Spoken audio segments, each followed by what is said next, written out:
Sri Thiruchi Siva, 14 minutes. Thank you, Mr. Chairman, sir. Sir, I stand to oppose this bill very strongly, for it infringes upon the basic structure of doctrine by crushing the federalism which is the soul of Indian democracy. Sir, this attempt of this government is yet another a strike on federalism. It is unwarranted, untenable, it is undemocratic, unjustifiable, unfederal, and unconstitutional. Sir, why I am saying all these things? Unwarranted. Sir, after 1991, when the Delhi was granted special status, BJP came to power. Mr. Madanlal Khurana and later Sahib Singh Verma, who were the chief ministers, they insisted for full statehood for Delhi. And later, sir, in 2003, August of 2003, the NDA-1 government introduced a bill insisting for full statehood for Delhi. So when they are ruling, they want full statehood for Delhi. Then what necessity for this ordinance or this bill, sir? At 2015, Aam Aadmi won the election with a significant margin. Immediately after that, the union government issued a notification that services will come under the control of the union government. And that sparked a legal battle, sir, which lasted for 8 years. And recently, the Supreme Court in 2018 and 2023 Constitutional Bench has given a unanimous judgment in favor of the Delhi government that they have got every power. Now this bill is attempting to overturn the Supreme Court judgment and override the powers of the state government. Sir, we should just look at it in this manner, sir. So whenever they are in double standard, when they are in power, they want something. It is intolerance, to say very shortly, if an opposition party is ruling, they will be disturbed by the governors. If it is a union territory, the lieutenant governor will take all the powers and will not allow the state government to function. So in this situation, where is democracy?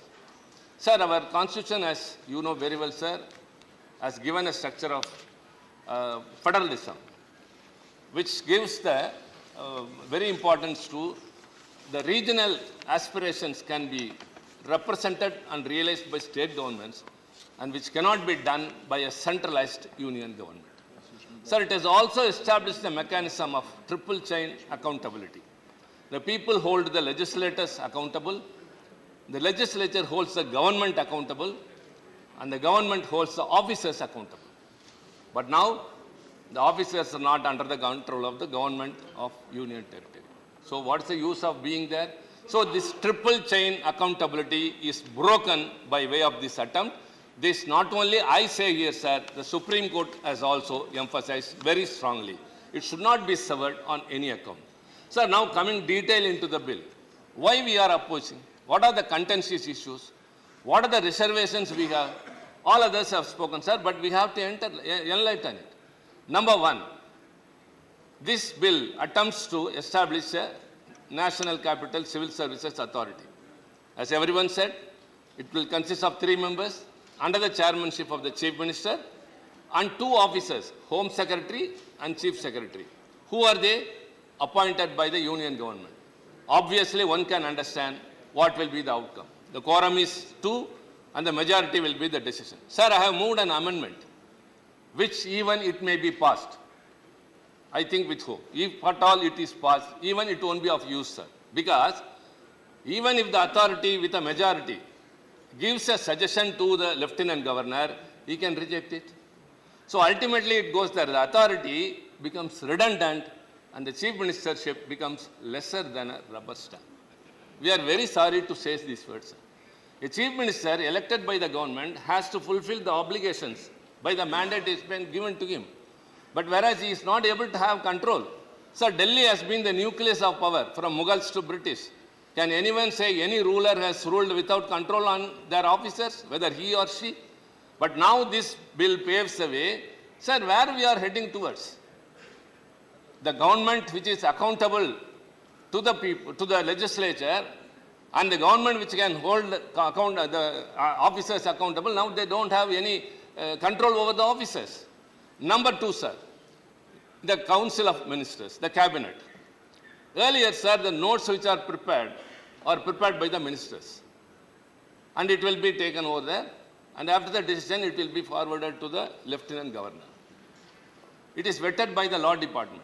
Now that the Secretary will overlook the minister, and overall, the Cabinet, which is the Council of Ministers, if they take a decision, the Chief Secretary will come and say, it doesn't come under law or under the rules of procedure, and he will take it to the Lieutenant Governor, who can alter it or reject it. So first, the Chief Ministership became redundant. Now the Council of Ministers become redundant. Number three, sir, any minister, if he takes any decision, the Secretary is the supreme. If the Secretary doesn't agree with the decision of the minister concerned, without the consent of the minister, he can take it directly to the Chief Secretary or to the Lieutenant Governor. So the ministership also becomes redundant. Number four, sir, Delhi is also like other states run by some 50 around statutory authorities, corporations and commissions. These include industry, tourism, everything. It comes under even transport, water, sewerage, women rights, child rights and all. All these positions, the chairpersons and the members were earlier nominated by the government, by the Lieutenant Governor on the advice of the government. But now, sir, hereafter, these positions will be appointed only by the Lieutenant Governor. The government has to sit with folded hands. Yes. Sir, one by one, just though the authority is established, the authority has no say, and even in the authority, the Chief Minister has no say. Number two, the Council of Ministers, the Cabinet becomes redundant, the Minister becomes redundant. Number four, sir, all the commissions, all the corporations, all the statutory authorities will be appointed by the Lieutenant Governor, and then proroguing and summoning also comes to the power of the Lieutenant Governor. Earlier, sir, the Council of Ministers will decide a date and they will represent to the Lieutenant Governor and he will summon. Now that Lieutenant Governor can do. So the government cannot, if at all an urgent issue has to be resolved, if the assembly has to be convened, the Chief Minister or the Council of Ministers has no power. Sir, kindly tell us. We are not just accusing the government or pointing fingers, what you are doing is wrong, but kindly explain to us why all these things happen. A government which has been elected by the people, they have to cater to the needs of the people. They only know the local people's aspirations. That's why we are pleading for state autonomy. When the voice for decentralization is going up and up, this government is traveling on the opposite direction. Powers are centralized in the union government again and again. What will happen? It will get broken. Sir, India, which is known for federalism, sir, everything is under threat now. Secularism is under threat now. Especially, sir, we are very much concerned that this bill again strikes at the very root of federalism. Sir, let me quote Dr. Baba Saheb Ambedkar. Ambedkar, in November 4, 1948, this bill disregards the constitutional morality. That's what I'm trying to drive at. Dr. Ambedkar on November 4th, 1948 in the Constituent Assembly, quote, while everybody recognizes the diffusion of constitutional morality for the peaceful working of a democratic constitution, there are two things interconnected with it, which are not, unfortunately, generally recognized. One is that the form of administration has a connection with the form of the Constitution. The other is that it is perfectly possible to pervert the Constitution. Sir, underscore. The other is that it is perfectly possible to pervert the constitution without changing its form by merely changing the form of administration and to make it inconsistent and opposed to the spirit of the constitution. Sir, it is not a statement by Thiruchi Siva. It is Dr. Ambedkar in the Constituent Assembly. And emphasizing that, the Supreme Court in its judgment in 2018 refers to the Constitution in these words, quote, constitutional morality is that fulcrum which acts as an essential check upon the high functionaries and citizens alike, as experience has shown that unbridled power without any checks and balances would result in a despotic and tyrannical situation which is antithetical to the very idea of democracy. Sir, what is going on now? Unbridled powers without any checks. Everything is taken over. Sir, we have told now and then, again and again, many a time, that many of the acts that has been enacted during this regime, sir, are transgressing into the powers of the state governments. It is taking away the powers of the state governments. All are heaped with the union government. So this is what the Supreme Court has also said, unbridled power with no checks and balances. Same thing, Dr. Ambedkar has also told, constitutional morality, this disregards constitutional morality. Sir, I earnestly appeal to my fellow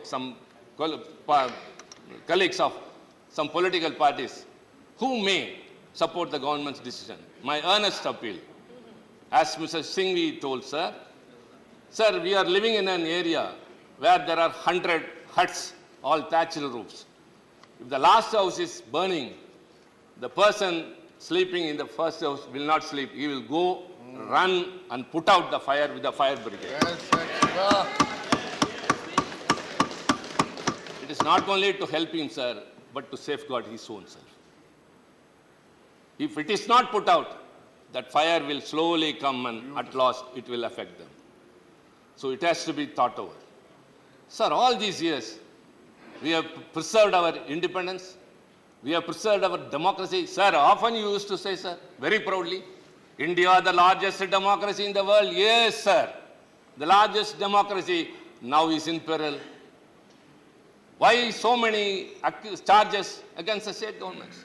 No state government is able to function on its own.